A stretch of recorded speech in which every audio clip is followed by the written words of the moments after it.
আজকে সরাসরি চলে এসেছি ডাইনিং টেবিলে খাবার দাবারের আইটেমগুলো সব নিয়ে সাজিয়ে।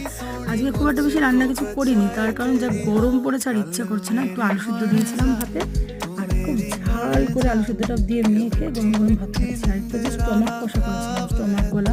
মেটেটা আনিনি, আমরা যেহেতু মেটে খাই না, আমি পছন্দও করি না। স্টমাক আর গলা দিয়ে খুব কষা কষা করে রান্না করে ভাত নিচ্ছি। আমি একদম ভাতের পরিমাণটা অল্পই খাই। আর যে গলা মেটেটা খুব ভালো লাগে। কার কার পছন্দ ওইগুলো কমেন্টসে জানিয়ে।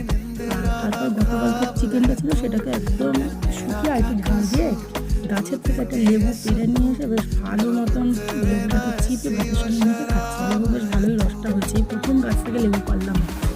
আর কালকে যেহেতু স্কিনওয়ালা চিকেন নিয়ে এসছে, দেখলাম বেশ খেতে ভালোই লাগে। এর আগে আমরা কখনো খাইনি, এই ফার্স্ট বানালাম আর এই ফার্স্ট খেলাম, দারুণ লাগে। সবশেষে একটু আমরা চাটনি দিলাম, আর বনগার সেই মিষ্টি নিচ্ছে, একটা বনগার জিলাপি খেলাম।